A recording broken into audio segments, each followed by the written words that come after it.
ನನಗಿದ್ರ ಒಂಥರ ಸಂತೋಷ. Hello hi friends, welcome to the channel. ನಾನು ನಿಮ್ಮ ಟ್ರಾವೆಲ್ ವಿತ್ BSP. ಸೊ ಇವತ್ತು ನಮ್ಮ ಚಾನಲಲ್ಲಿ ಫಸ್ಟ್ ಟೈಮ್ ಒಂದು ಬೈಕ್ ರಿವ್ಯೂ ಮಾಡ್ತಾ ಇದ್ದೀನಿ ನಾನು. ಸೊ ನಮ್ಮ ಮುಂದೆ ಇರೋದು ಬಂದು ರಾಯಲ್ ಎನ್ಫೀಲ್ಡ್ ಹಿಮಾಲಯನು. ಸೊ ಇದು ಬಂದು 2016 ಮಾಡಲು. ಯಾವ ಬೈಕ್ ಅಂತ ಗೊತ್ತಾಗಿರುತ್ತೆ ನಿಮಗೆ. ಆಲ್ರೆಡಿ ನೋಡಿದ ತಕ್ಷಣ ರಾಯಲ್ ಎನ್ಫೀಲ್ಡ್ ಹಿಮಾಲಯನ್ 411cc ಇದು. ಸೊ ಇವಾಗಿರೋ 450cc ಮಾಡಲಲ್ಲ ಇದು, ಅದಕ್ಕೆ ಮುಂದೆ ಬಂದಿದ್ದು. ಈ ಬೈಕ್ ಬಂದು 2016 ಲಾಂಚ್ ಆಗಿದ್ದು. ಸೊ ಈ ಗಾಡಿ ಬಗ್ಗೆ ರಿವ್ಯೂ ಮಾಡಬೇಕಂದ್ರೆ ಲೈಕ್ ಫ್ರಂಟಿಂದ ಸ್ಟಾರ್ಟ್ ಮಾಡೋಣ. ಸೊ ಟೈರ್ ಎತ್ಕೊಂಡ್ರೆ ನಿಮ್ಗೆ ಬಂದು ಆಫ್ ರೋಡ್ ಮತ್ತು ಆನ್ ರೋಡ್ ಟೈರ್ಸ್ ಕೊಟ್ಟಿದ್ದಾರೆ. ಸೊ ಸೈಜ್ ಬಂದು 21 ಇಂಚು, 90x90 21 ಇಂಚು. ನಿಮಗೆ ಸ್ಪೋಕ್ಸ್ ವೀಲ್ಸ್ ಇರೋದ್ರಿಂದ ನಿಮಗೆ ಆ್ಯಕ್ಚುಲಿ ಇದು ಟ್ಯೂಬ್ ಟೈರ್ ಬರುತ್ತೆ, ಟ್ಯೂಬ್ಲೆಸ್ ಬರಲ್ಲ. ಈ ಬೈಕ್ ಆ್ಯಕ್ಚುಲಿ ಆನ್ ರೋಡ್ಗಿಂತ ಆಫ್ ರೋಡಿಗೆ ಸಖತ್ತಾಗಿರುತ್ತೆ. ಆಫ್ ರೋಡಿಗೆ ಹೆಂಗೆ ಮಾಡ್ಬೋದು ಅಂತ ಒಂದು ಕ್ಲಿಪ್ ನೋಡಿ ಇವಾಗ ಹೆಂಗೆ ಹೋಗುತ್ತೆ ಅಂತ ಗಾಡಿ.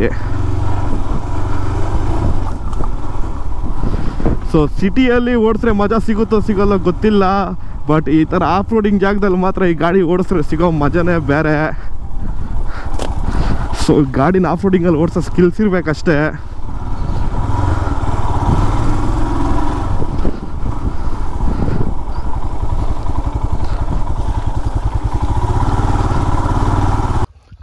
ಸಸ್ಪೆನ್ಷನ್ ಬಂದರೆ ನಿಮಗೆ ಫ್ರಂಟ್ ಬಂದು ಟೆಲಿಸ್ಕೋಪಿಕ್ ಇದೆ, ಹಿಂದೆ ಬಂದು ಮೋನೋಶಾರ್ಕ್ ಇದೆ. ಈ ರಬ್ಬರ್ ಬಂದು ಏನು ಕೊಟ್ಟಿದ್ದಾರೆ ಅಂದರೆ ಈ ಡಸ್ಟ್ ಇದೆಯಲ್ಲ, ಡಸ್ಟ್ ಹೋಗಿ ಆಯಿಲ್ ಸೀಲ್ನ ಡ್ಯಾಮೇಜ್ ಮಾಡಬಾರ್ದು ಅಂತ ಹೇಳ್ಬಿಟ್ಟು ಈ ರಬ್ಬರ್ ಕೊಟ್ಟಿದ್ದಾರೆ. ಈ ಬೈಕ್ಗೆ ಹಿಮಾಲಯನ್ ಅಂತ ನೇಮ್ ಹೆಂಗೆ ಬಂದು ಗೊತ್ತಾ? ಸೊ ಹಿಮಾಲಯನ್ಗೆ ಫಸ್ಟ್ ಎಲ್ಲ ಕ್ಲಾಸಿಕಲ್ ಹೋಗೋರು, ಇಲ್ಲಾಂದರೆ ಬುಲೆಟಲ್ಲಿ ಹೋಗೋರು. ಸೊ ಹಿಮಾಲಯನ್ಗೆ ಹೋಗ್ಬೇಕಂತಲೇ ಬಿಟ್ಟು ಗಾಡಿನೇ ಈ ಹಿಮಾಲಯನು. ಸೊ 2016 ಬೈಕ್ ಲಾಂಚ್ ಆಗುತ್ತೆ. ಈ ಬೈಕ್ ಲಾಂಚ್ ಆಗಿ ಇದಾದಮೇಲೆ ಒಂದು ಹಿಸ್ಟ್ರಿನೇ ಕ್ರಿಯೇಟ್ ಮಾಡುತ್ತೆ ಆಟೋಮೊಬೈಲ್ಸ್ ಇಂಡಸ್ಟ್ರಿಯಲ್ಲಿ. ಸೊ 2016 ಬ್ಯಾಕು ADV ಬೈಕ್ ಅಂದರೆ ಏನಂತ ತುಂಬ ಜನಕ್ಕೆ ಗೊತ್ತಿರಲ್ಲ. ಸೊ ADV ನಮ್ಮ ಇಂಡಿಯಾದಲ್ಲಿ ADV ಬೈಕ್ಗೆ ಒಂದು ಅಡ್ರೆಸ್ ಆಗಿದ್ದಂಥ ಗಾಡಿ ಇದು.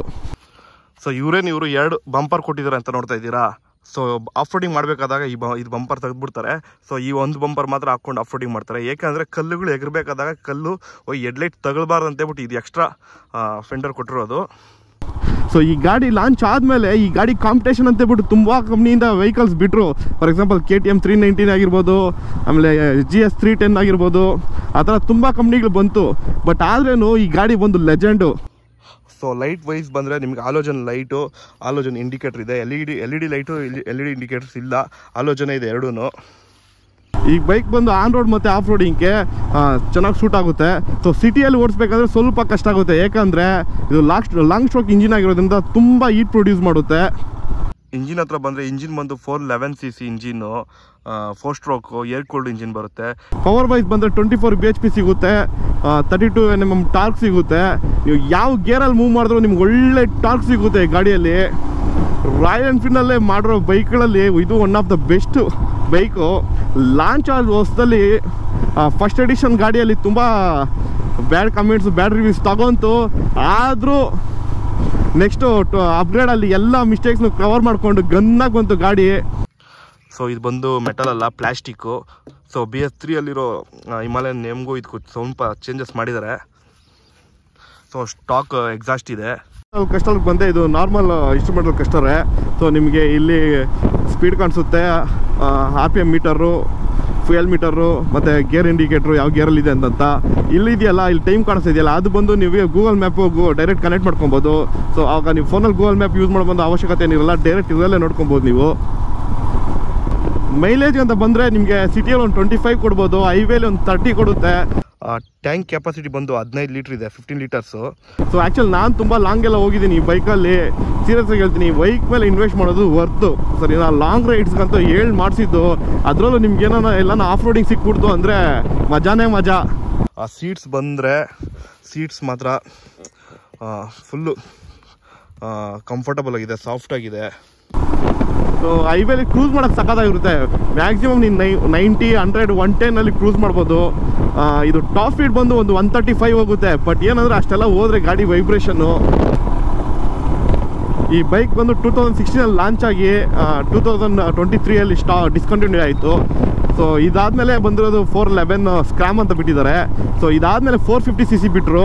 ಆ್ಯಕ್ಚುಲಿ ಹೇಳ್ಬೇಕಂದ್ರೆ ಜನ ನನ್ಗೆ ಗೊತ್ತಿರೋ ತುಂಬ ಜನ ಹೇಳಿದ್ದಾರೆ 450cc ಗಿಂತ ಈ ಹಳೆ ಹಿಮಾಲಯನೇ ಸಖತ್ತಾಗಿದೆ ಅಂತ. ಬೈಕಲ್ಲಿ ಏನು ಮಾಡಿಫಿಕೇಶನ್ ಜಾಸ್ತಿ ಆಗಿಲ್ಲ. ಸೊ ಏನೋ ಆಗಿದೆ ಅಂದರೆ ಇದು ಬಂದು ಹ್ಯಾಂಡ್ಲ್ ಇದೆಯಲ್ಲ, ಹ್ಯಾಂಡ್ಲ್ ಮಾತ್ರ ಸ್ಟಾಕ್ ರಿಮೂವ್ ಮಾಡಿ art of motorcycle handle ಒಂದು ಚೇಂಜ್ ಮಾಡಿಸಿದ್ದೀರಿ. ಈ ಬೈಕಲ್ಲಿ ಸ್ವಲ್ಪ ಕಾರ್ನರಿಂಗ್ ಮಾಡೋದು ಕಷ್ಟ, ಬಟ್ ಓಡ್ಸೋಕೆ ಮಾತ್ರ ಒಳ್ಳೆ ಮಜಾ ಕೊಡುತ್ತೆ ಗಾಡಿ ಇದು. ಸೊ ರಾಯಲ್ ಎನ್ಫೀಲ್ಡಲ್ಲಿ ಬಿಟ್ಟಿರೋ ಗಾಡಿಗಳಲ್ಲಿ ಇಂಟರ್ಸೆಪ್ಟರು GT ಆದಮೇಲೆ ಹಿಮಾಲಯನ್ ಬರುತ್ತೆ. So one of the best bike ಅವ್ರು ಲಾಂಚ್ ಮಾಡಿರೋದು.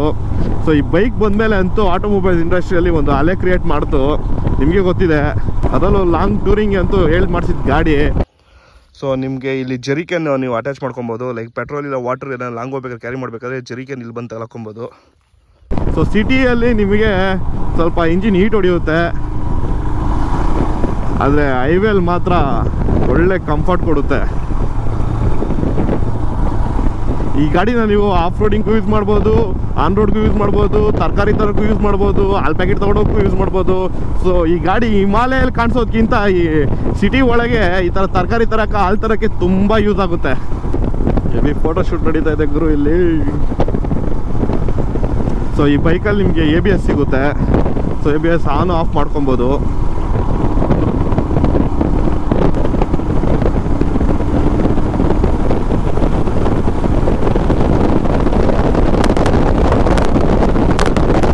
ಹೊಡೆಯೋಕ್ಕೆ ಟ್ರೈ ಮಾಡಿದೆ, ಆಗಿಲ್ಲ.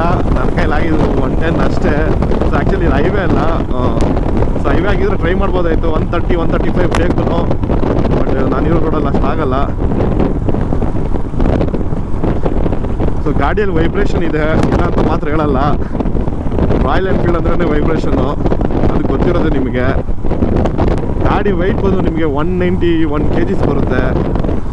ಸೊ ಆ್ಯಕ್ಚುಲಿ ನಾನು 5.78 ಇದ್ದೀನಿ. ಸೊ ನಾನು ಆರಾಮಾಗಿ ಕಾಲು ಕೆಳಗೆ ಎರಡು ಇಡ್ಬೋದು. ಸೊ ನನಗೇನು ತುಂಬ ಟಿಪ್ಟೋ ಏನೂ ಆಗಲ್ಲ, ಕರೆಕ್ಟಾಗಿ 2 ಕಾಲು ನೆಲದಲ್ಲಿ ಇಡ್ಬೋದು. ಸೊ ನನ್ನ ನೈಟ್ಗೆ ವಿಂಡ್ಶೀಲ್ಡ್ ಬಂದು ಸಾಕಾಗ್ತಾಯಿಲ್ಲ, ಯಾಕಂದರೆ ಇದು ಓಕೆ ಚೆಸ್ಟ್ಗೆ ಏರ್ ಹೊಡಿದ್ರೆ ಕವರ್ ಮಾಡಿದೆ, ಬಟ್ ಫೇಸ್ ಹೊಡಿತಾ ಇದೆ. 2023 ಈ ಬೈಕ್ನ ಸ್ಟಾಪ್ ಮಾಡಿ ರಾಯಲ್ ಎನ್ಫೀಲ್ಡ್ ತಪ್ಪು ಮಾಡಿದ್ರು ಅನಿಸುತ್ತೆ. ಸೀರಿಯಸ್ಲಿ ಹೇಳ್ಬೇಕಂದ್ರೆ ನನಗಂತೂ 450ಗಿಂತ ಈ ಹಿಮಾಲಯನೇ ತುಂಬ ಇಷ್ಟ ಆಯಿತು. ತುಂಬ ಜನ ಹೇಳಿದ್ದಾರೆ ನನಗೆ 450ಗಿಂತ 411 ತುಂಬ ಇಷ್ಟ ಆಯಿತು ಅಂತಂತ.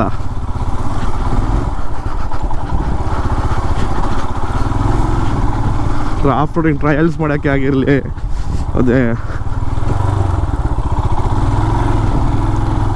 ಆಫ್ ರೋಡಿಂಗ್ ಟ್ರಯಲ್ಸ್ ಮಾಡೋಕ್ಕಂತೂ ಗಾಡಿ ಅಂತೂ ಮಾಡಿಸಿದ್ದು. ಇದು ಸ್ಪೋಕ್ಸ್ ಟೈರ್ ಆಗಿರೋದ್ರಿಂದ ನಿಮಗೆ ಟ್ಯೂಬ್ಲೆಸ್ ಬರಲ್ಲ, ಟ್ಯೂಬ್ ಬರುತ್ತೆ. ಸೊ ಎಲ್ಲೇ ಹೋದರೂ ಒಂದು ಪಂಚರ್ ಕಿಟ್ ಕ್ಯಾರಿ ಮಾಡಿದ್ರೆ ಆಗಲ್ಲ ಬಿಡಿ. ಇದು ಪಂಚರ್ ಗಿಂಚರ್ ಆಯಿತು ಅಂದರೆ ಅಷ್ಟೇ ಮುಗೀತು ಕತೆ ಈ ಗಾಡಿಗಳದ್ದು.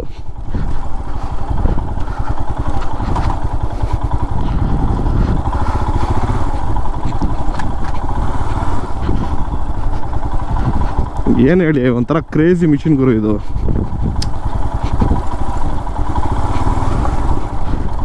ಈ ಬೈಕಲ್ಲಿ ಆ್ಯಕ್ಚುಲಿ ನಾನು ತುಂಬ ಲಾಂಗ್ ರೈಡ್ಸ್ ಹೋಗಿದ್ದೀನಿ. ನಾನು ಲಾಗ್ಸ್ ನೋಡ್ತೀರ ಅಂದರೆ ನೀವು ನಾನು ಲಾಗ್ಸ್ ಮಾಡಿರಲಿಲ್ಲ. ವಾಯನಾಡು, ಊಟಿ ಎಲ್ಲ ಹೋಗಿದ್ದೆ ಈ ಬೈಕಲ್ಲಿ. ಮತ್ತು ಲಾಸ್ಟ್ ಇಯರು ಹೈದ್ರಾಬಾದ್ ಕೂಡ ಇದೇ ಬೈಕಲ್ಲಿ ಹೋಗಿದ್ದೆ. ಸೊ ಹೈವೇಲಿ ಒಳ್ಳೆ ಕಂಫರ್ಟ್ ಇರುತ್ತೆ, ಬಟ್ ಏನಂದರೆ ಒಂದು ಸ್ವಲ್ಪ ಸ್ಪೀಡ್ ಇದ್ದಿದ್ರೆ ಇನ್ನೂ ಚೆನ್ನಾಗಿರೋದು. ಸೊ ನಾನು ಆ್ಯಕ್ಚುಲಿ ಏನು ಪ್ಲ್ಯಾನ್ ಮಾಡ್ತಾಯಿದ್ದೀನಿ ಅಂದರೆ, ಸೊ ನಮಗೆ ಬಜೆಟ್ ಫ್ರೆಂಡ್ಲಿ ಆಗಿರೋ ಕಂಪ್ಲೀಟ್ ಎಷ್ಟು ADV ಬೈಕ್ಸ್ ಇದ್ದಾವೆ 200cc ಇಂದ 400cc ಒಳಗೆ ಪ್ರತಿಯೊಂದು ಬೈಕು ರಿವ್ಯೂ ಮಾಡೋಣ ಅಂದ್ಕೊಂಡಿದ್ದೀನಿ. ಸೊ ನೆಕ್ಸ್ಟ್ ಯಾವ ಬೈಕ್ ರಿವ್ಯೂ ಮಾಡಬೇಕು ಅಂತ ನೀವು ಕಮೆಂಟ್ ಬಾಕ್ಸಲ್ಲಿ ಹೇಳಿದ್ರೆ ಆ ಬೈಕ್ನ ನಾನು ರಿವ್ಯೂ ಮಾಡ್ತೀನಿ. ಸೊ ನಿಮ್ಮ ಕಮೆಂಟ್ಗೋಸ್ಕರ ವೆಯ್ಟ್ ಮಾಡ್ತಾಯಿರ್ತೀನಿ. ಸೊ ಈ ವಿಡಿಯೋ ನೋಡಿ ಎಂಜಾಯ್ ಮಾಡಿ, ನೆಕ್ಸ್ಟ್ ವೀಡಿಯೋಗೋಸ್ಕರ ವೆಯ್ಟ್ ಮಾಡಿ. ಸೊ ನೆಕ್ಸ್ಟ್ ವೀಡಿಯೋಲಿ ಸಿಗ್ತೀನಿ ನಿಮಗೆ.